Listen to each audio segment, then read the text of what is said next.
오늘도 새벽 예배를 드리게 하신 하나님께 감사와 찬송과 영광을 올려드립니다.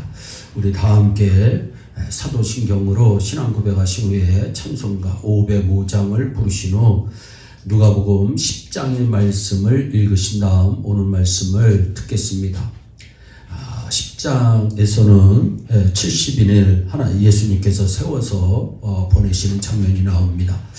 선교는 축복입니다. 선교는 예수님의 마지막의 위원이고, 선교는 하나님께서 가장 기뻐하는 일이고, 선교는 신자가 가장 복받는 길입니다. 이 복받는 일에 예일교회가 동참하게 된 것이 하나님의 크신 은혜입니다. 선교는 나에게 축복이었다라고 하는 책이 있습니다. 최선수 장로님이 쓰신 것입니다.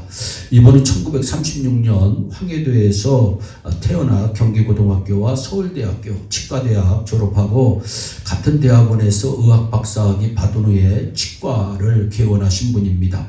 치과의원을 운영했던 평범한 한 사람이었던 이 최 장로님께서 갑작스레 성령의 충만함이 임합니다. 성령의 큰 신 체험하신 후에 그는 하나님을 새롭게 경험하고 55세의 늦은 나이에 하나님의 부르심을 받아 선교사로 떠납니다. 쉽지 않은 결단이고 쉽지 않은 행동입니다. 성령 체험 후 최 장로님에게 변화가 찾아온 것입니다. 그가 이런 이야기를 합니다. 모든 것을 잃는다는 각오로 떠났는데 하나님은 오히려 나의 지경을 넓혀주셨습니다.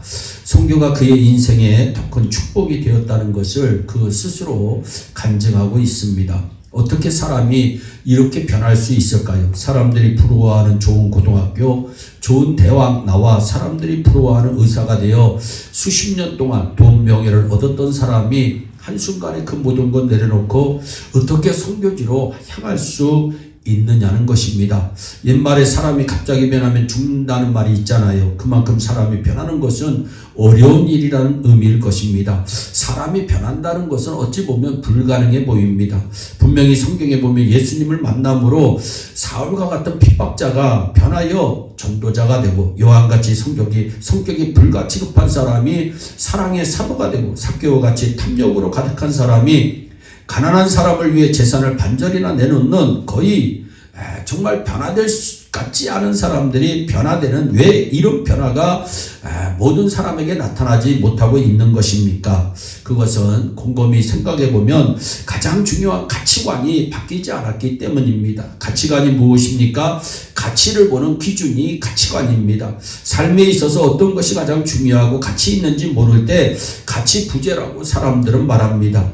우리는 오늘 이 시간 하나님께 예배하고 있습니다. 예배라는 단어가 영어로는 월스 플러스 쉽입니다. 하나님이 나에게 있어 가장 가치 있으신 분이심을 표현하는 것이 예배입니다. 그런데 가치를 보는 기준은 사람마다 다릅니다. 우리는 예배를 중요시하는데 세상 사람들은 예배를 중요시하지 않습니다. 그래서 가치관이 바뀌지 않으면 사람은 바뀌지 않습니다. 변하는 것 같아도 금방 제자리로 돌아갑니다. 진정으로 변화되려면 세상적인 가치관 내려놓고 하나님 나라의 가치관에 헌신해야 합니다. 여러분이 예수 믿기 전에 가치 기준을 그대로 가지고 있으면 절대 변하지 않습니다. 변하는 것 같아도 다시 원위치 합니다. 여러분, 짐승에게 100불짜리 달라 아무리 줘도 짐승은 100불을 알지도 못하고 좋아하지도 않습니다. 그것은 짐승에게는 100불이라고 하는 돈이 아무런 가치가 없는 것이기 때문입니다. 원래 사람은 하나님의 형상으로 지음을 받아 하나님의 성품을 지닌 자로 하나님의 가치관을 가지고 살고 있었는데 죄로 말미암아 세상의 가치관으로 변질되었습니다. 우리들의 가치관이 변질되어서 그렇지 사실 사람에게 있어서 가장 중요한 것은 영혼의 가치입니다. 그래서 성경에서도 영혼이 잘된 같이 범사가 잘되고 모든 것이 형통하리라고 하는 말씀이 있습니다. 그래서 어느 날 자기의 영혼에 구원의 은총이 임하고 죄사함의 은총이 임하고 나면 사람들은 확실히 변합니다. 그래서 본문에 보면 70인의 단기 선기사들이 변하기 시작한 것을 볼 수가 있습니다. 본래 선교는 우리 주님이 처음 모범을 보여주신 프로젝트입니다. 오늘 본문은 주께서 12명을 파송하신 후에 다시 70명을 선교사로 이스라엘 여러 동네 여러 마을로 파송하시는 장면이 나옵니다. 우리는 본문을 통해서 선교사의 부르심에 대한 순종, 그것이 왜 제자들에게 축복인가를 생각해 봅니다. 그것은 먼저 귀하게 쓰임받기 때문입니다. 선교에 쓰임받는다고 하는 것은 내가 귀하게 쓰임받는다는 것입니다. 여러분은 어떤 인생을 살기를 원하십니까? 귀하게 살고 싶지 않으신가요? 신자는 하나님께 쓰임받는 존귀한 자입니다. 오늘 본문에서 주님은 우리가 사는 이 시기를 가르쳐 추수의 때라고 말씀하시고 우리가 사는 세상을 추수터라고 말씀합니다. 그리고 그분은 우리가 추수터의 일꾼이 되어야 한다고 말씀합니다. 문제는 추수할 일꾼이 적습니다. 추수할 것은 많은데 일꾼이 부족하다고 주님은 말씀합니다. 주께서 보내신 70명의 제자들은 바로 온 세상 민족들에게 보냄받을 제자들을 대표하는 사람들이라고 말씀드릴 수 있습니다. 휘어져 추수하게 된 세계의 추수터는 추수할 일꾼들을 지금도 기다리고 있습니다. 여러분, 베스트셀러 야베스의 기도를 쓴 브루스 킬킨스 목사님은 이 책을 쓰고 나서 줄곧 존귀한 인생, 귀한 인생이 무엇인가를 묵상하다가 마침내 자기의 모든 것을 정리하고 그분은 아프리카 선교사로 떠나셨습니다. 귀한 인생은 선교에 쓰임받는 인생입니다. 죽어가는 영혼에 대해 관심을 갖는 사람을 하나님은 축복하시는 겁니다. 두 번째로 선교는 주님의 권능을 경험하는 기회이기 때문에 우리에게 축복입니다. 신자는 선교 참여를 통해 주님의 권능을 경험할 수가 있습니다.